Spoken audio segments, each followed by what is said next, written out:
So in the study on alternative food movements in Fairbanks, we were particularly interested in community-supported agriculture and the six farms involved in community-supported agriculture.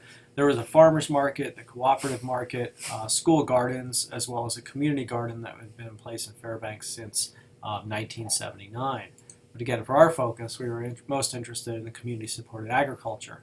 So we met with Calypso Farm and Ecology Center as well as Rosie Creek Farm in order to think about doing this research, and we did our distribution over the summer and late summer of 2009 with a response rate that was fairly good for a written survey.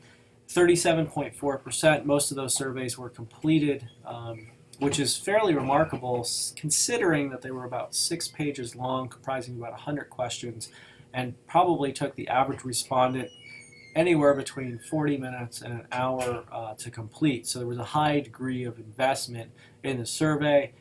There was no monetary compensation for participation in the survey as a whole. We came up with the questions from a study that had been done in 2002 in central Pennsylvania by Paul Durenberger, at the time with Penn State. And he used his data with his data analysis. He ended up using Anthropac, which is a program made by Steve Borgatti, which is available for free online right now. With our survey instrument in 2009, we borrowed many of his questions, altering a few of those after meeting with local residents, and probably could have altered a few more.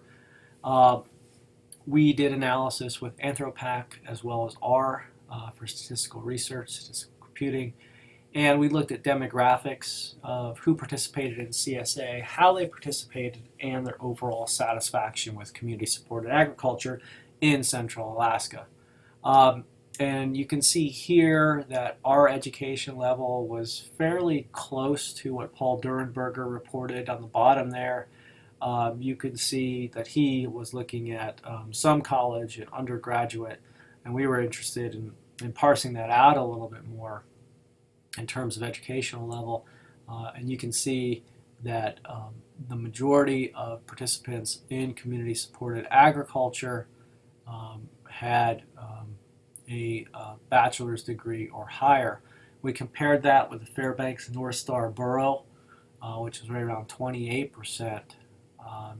And participants reported that they themselves had anywhere upwards of 88% graduation from undergraduate institutions. So a real upswing here, 28% up to 88%, 60% difference in the population as a whole versus who is participating in community-supported agriculture. Further, we see that household income played somewhat of a role in agriculture, in participation in community-supported agriculture, with a majority of individuals in higher income brackets overall, making 75,000 plus. It looks like here we've got upwards of about 50% of our group making, of those who return the surveys, making along the lines of $75,000 plus. So certainly middle to upper middle class in terms of income overall. And we see some of the same mirroring in Paul Durenberger's work, with just a slight, well, definitely an increase there of the 50 to 74,000 range in relation to some of the others. In terms of ethnicity, we can see that in Fairbanks as a whole, and this is, we used information from Fairbanks from the census. In the Fairbanks North Star Borough, the ethnicity is primarily white, but we see a disproportionate number of individuals self-identifying as white and participating in community-supported agriculture as a whole, with about 80% white in Fairbanks and upwards of 95+% white who are participating in community-supported agriculture in Fairbanks. We also see differences along the lines of gender. with women being responsible primarily for food production as individuals, and then also primarily responsible for membership in community-supported agriculture endeavors.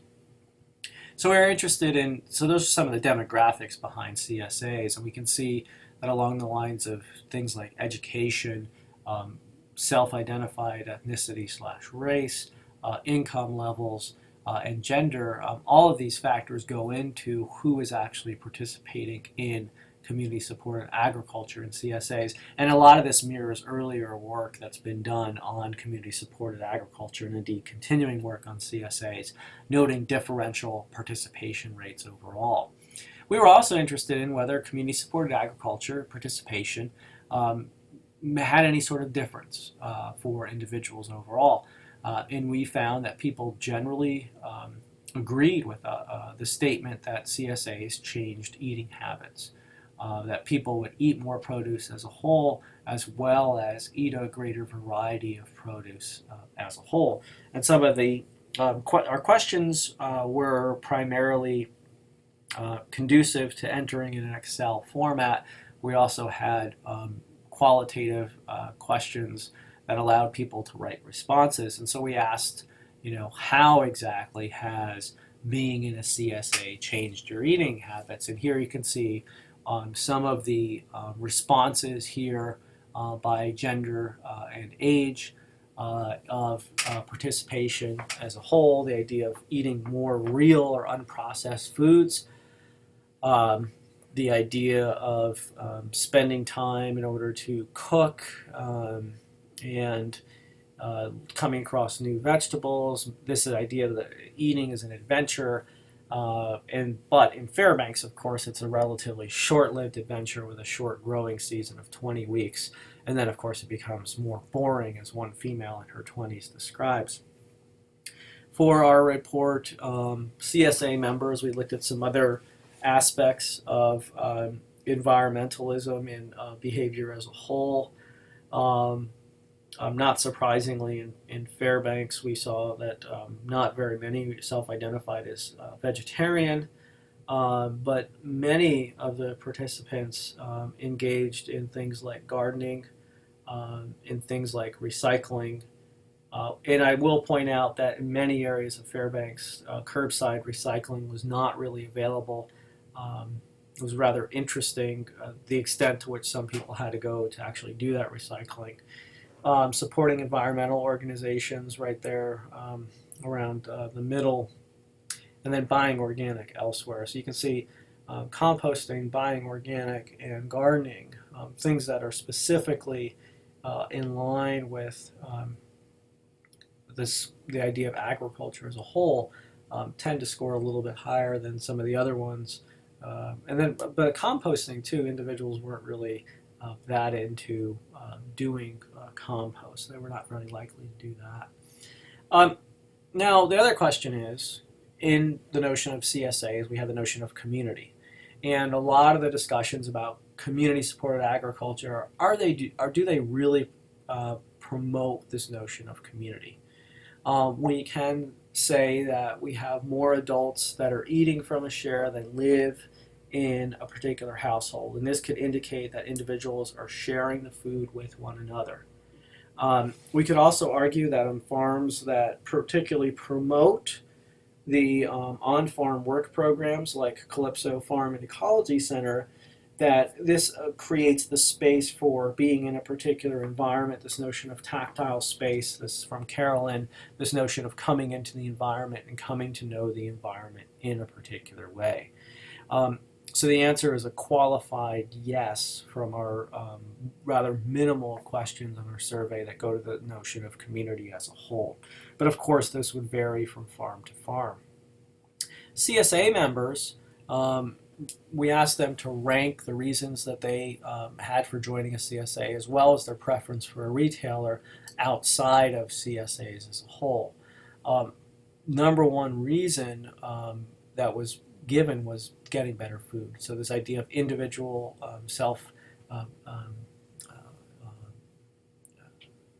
self-improvement in terms of quality of diet and nutrition. Next was helping to support a farmer, which ranked relatively lower, helping the environment right there at the middle, and then much less likely was the idea of getting cheaper food. People generally disagreed with that statement of getting cheaper food, although over time, CSAs are relatively cost effective when you consider the cost of produce in Fairbanks, Alaska.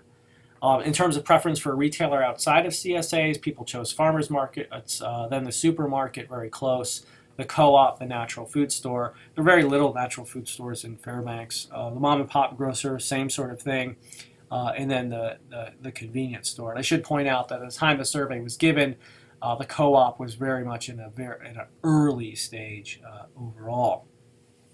Now, there have been a number of critiques of alternative food movements. Some point to the notion of social justice, these are really enclosed types of spaces that individuals don't really, if they're focused on what they're getting themselves, they don't think about the larger sort of structural issues within food systems, such as migrant labor that we talked about earlier.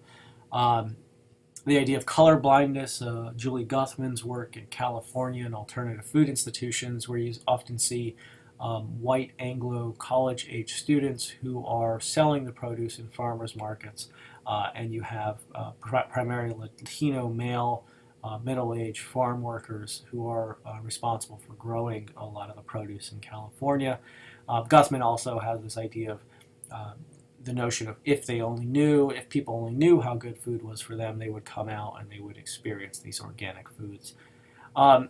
Collier says it represents an irrational romanticism, and Spector notes that it's an organic fetish overall. As a whole, we can note that there are potential benefits of community-supported agriculture. However, they do not accrue to the community as a whole, but rather to specific members of a community.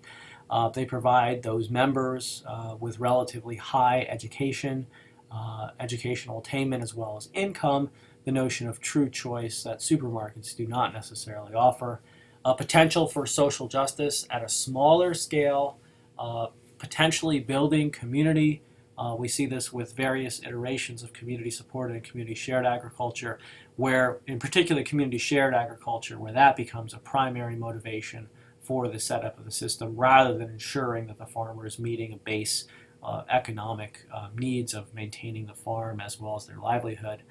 The potential for transformative capacity in this particular setting, and the idea of tactile spaces, and then Cox's work on graduating effects, this notion of coming into the environment, coming to know the environment, interacting with others, and coming to know the environment overall. So we've gone through quite a bit in this lecture and talked about a number of different things in terms of food systems, and some of the big questions that emerge in terms of food security. Should food be a universal human right? Should this be something that's available to everyone overall? We can see that we have food systems which are so-called alternative food systems, which provide some measure of higher quality local organic foods that are acknowledged by individuals to be healthier for them. But we also must note that some of these health foods that come to us through marketing channels that do not necessarily protect social justice or equality overall. So overall, I hope to have provided you a good overview of the issue of food security with a number of different ethnographic examples from North America.